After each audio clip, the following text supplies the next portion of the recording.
Is it Maypen? Or Old Harbor? Love to hear from you. And a very talented singer from Knox again, Sabrina Williams. Very talented singer. Then we have the last person with their birthday on Friday. We have ORVILLE Ray, who also went to Knox. Then celebrating their birthday on Saturday, we have Christopher Allen. That's Pastor Christopher Allen. Linford McIntyre.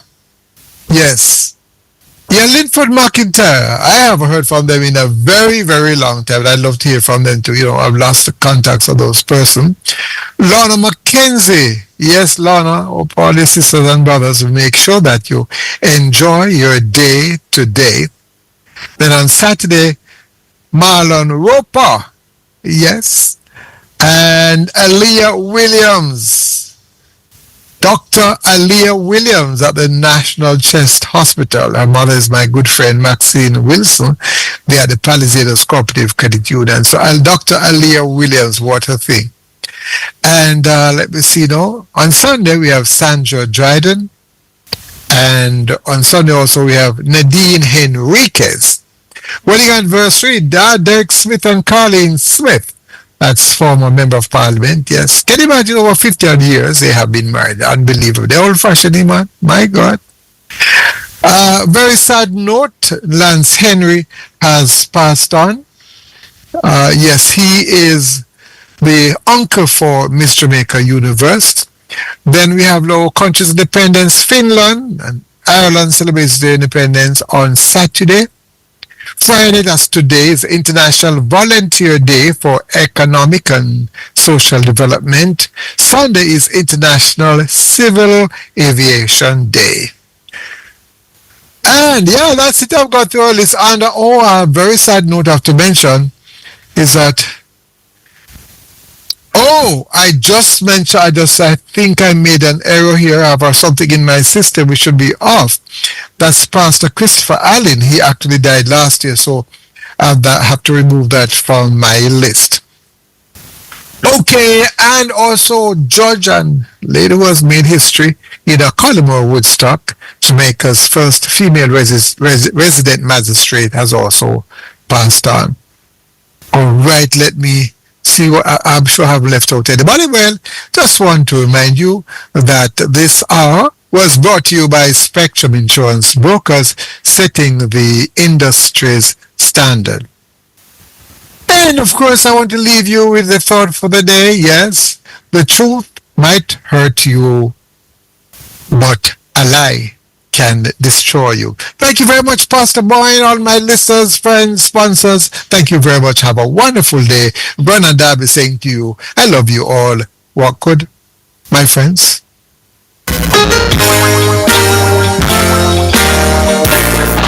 Greetings to you listeners. This is Reverend Ryan A. Gordon, Senior Pastor of the Broken Vessels Healing and Deliverance Ministries, located at 120 Main Street, Pineapple, Ocho, St. Anne, Jamaica, West Indies. Join me every Sunday morning at 8:30 a.m. inside the Kingdom Lifestyle Radio Show with Brother Frisco. Join me for a word in time. You can't afford to miss this powerful word every Sunday morning on this station. It's alright. Lean on me when you're not strong. Are you having challenges in your married life, your single life, your spiritual life, work, or family life? If yes, then you might need counseling to help you resolve these issues. Contact Bishop John Wayne Manning to set up a counseling session with the Man of God to refresh and renew your life. For further information, contact your radio Bishop John Wayne Manning at 876-204-9356 and arrange your session. You will be happy you did.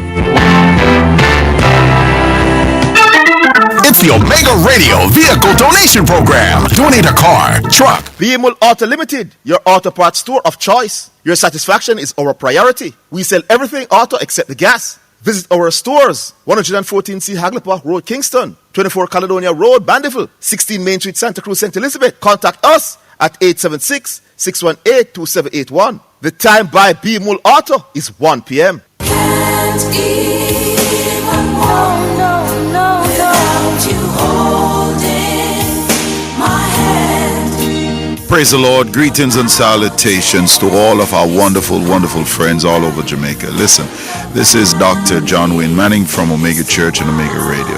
It has always been my dream to establish community work here in Jamaica. Television, church, humanitarian work here in Jamaica. And as you know, we have been doing the radio since 2022. The time has come that we're calling all helper, kingdom-minded citizens, putting together this team in Jamaica. We're looking for helpers, kingdom-minded helpers, from hospitality, humanitarian, administration, coordination, media, for television and radio production. If you're looking for more and you'd like to be a part of this team from Omega Center, Jamaica, I'd like you to give me a call. 876-204-9356. If you'd like to do more, serve more. This is for serious leaders that really, really want to make an impact in the life of our fellow Jamaicans for the Lord Jesus Christ. Text me at that line, and a member of my US team or European team will reach out back to you. Thank you and God bless you. I hope you're ready to serve. Text me at 876-204-9356. A member of my team will reach out to you expeditiously to expedite this help.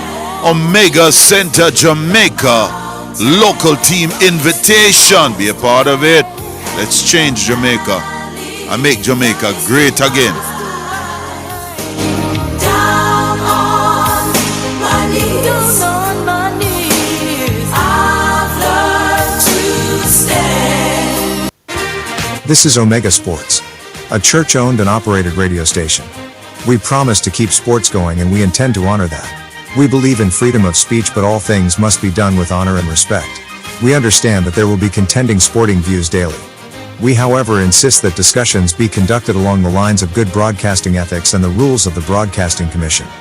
Callers must refrain from disrespecting other callers and our presenters. Callers that cannot follow these basic rules will not be tolerated, and any call going down that road will be terminated. Let's keep the conversations lively, informative, entertaining, and respectful as we continue to be your #1 sports station. It's now time for Jamaica's first and #1 daytime sports calling show, The Sports Desk. Call us and let us have a discussion.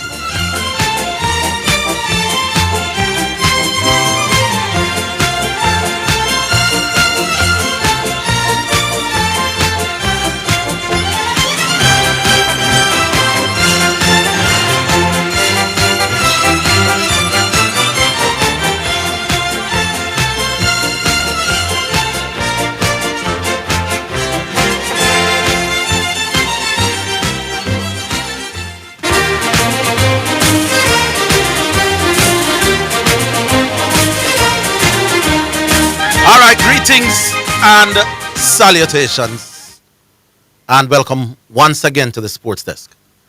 We'll be flying solo today. Understand Zidane has some pressing personal things that he has to sort out. So, we'll be here until 4 o'clock. We're going to start with West Indies cricket, eh? Yes, indeed. That's where we're going to be starting. Now, West Indies are making a fight of it in the second innings. We are 212 for 4. Shea Hope getting his second century in his last 3 innings. Remember, Shea Hope had scored a century in that last test against India. Then him scored a 15 at the first innings in this test, and now a century now. So Shea Hope has 2 centuries and a half century in his last 3 test match innings. Absolutely wonderful. We must put this 100 in context, though. If we're going to talk about the cricket, then we have to sound intelligent about it. Matt Henry, who was the spearhead of the New Zealand pace attack, him take the new ball arguably them best bowler. When we were 90 something for 4, him come off of the field. Gone to the hospital for scans. I think I don't know if them say some side strain or something like that. And their first change bowler, a brother named Nathan Smith, no company field, none at all.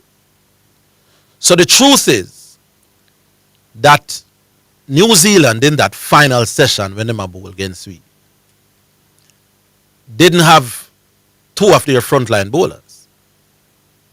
And therefore they were severely handicapped, which is why them captain did have to turn to like the brother we met 170 yard for bowl a whole part-time half spin and brace well a bowl some part-time spin as well.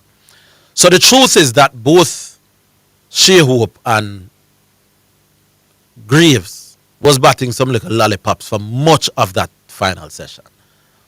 We have to just call a spade a spade. When the opposition team lose 2 of them strike bowlers and a wicket that was easing out and good for batting, you can't talk about that 100 without talking about that. It's only fair. But I know everybody would have make 100 given those conditions. So you still have to big up Shea Hope. And let me say something, people. Facts are very stubborn things, you know. Let me just set the record straight for those who are trying to rewrite history.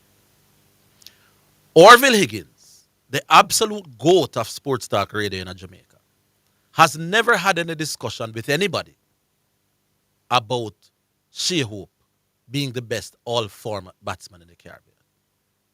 Orville Higgins never had any such arguments about across formats who is the best batsman we have.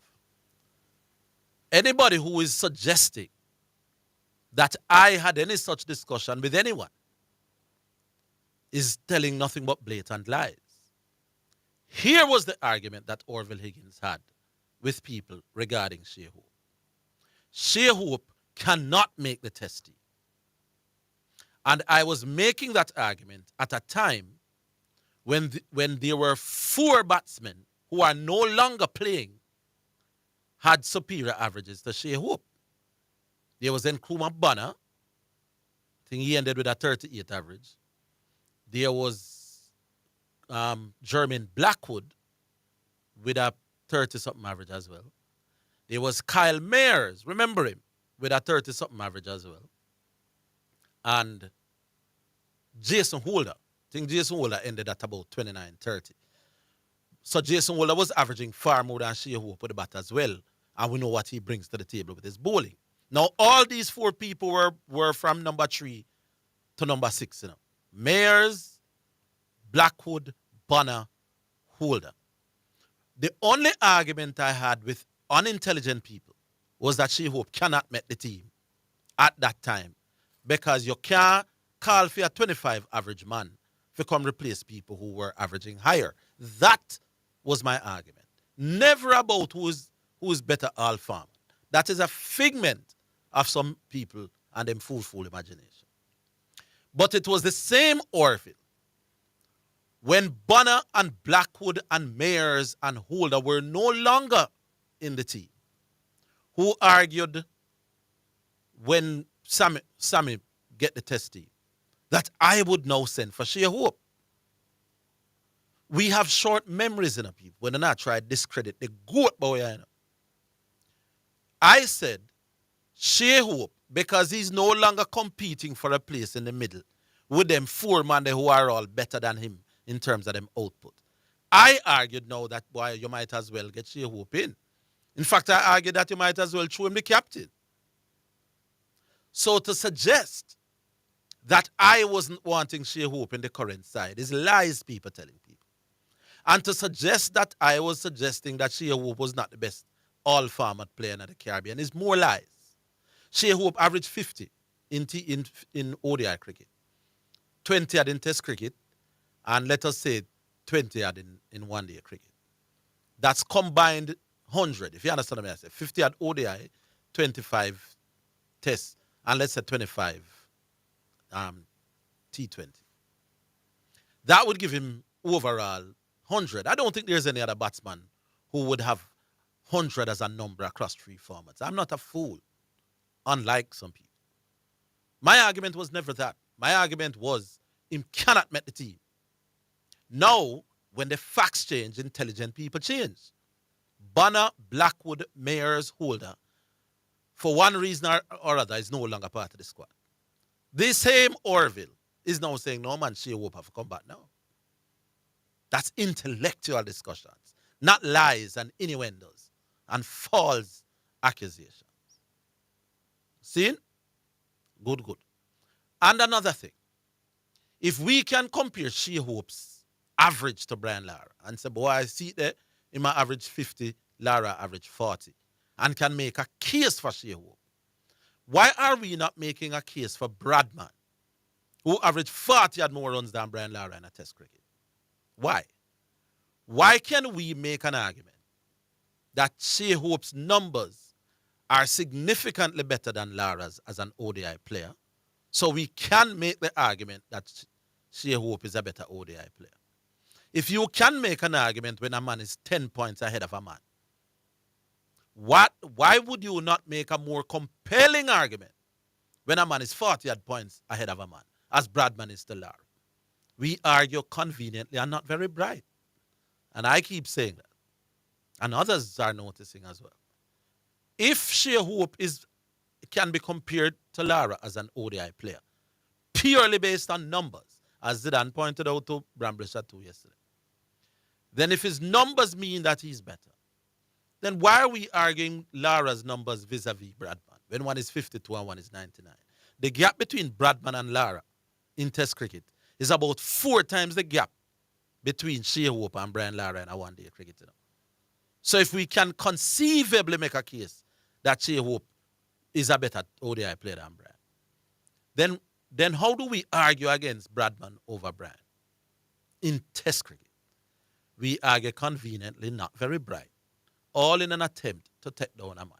But let me say one more thing, and I will reiterate the point.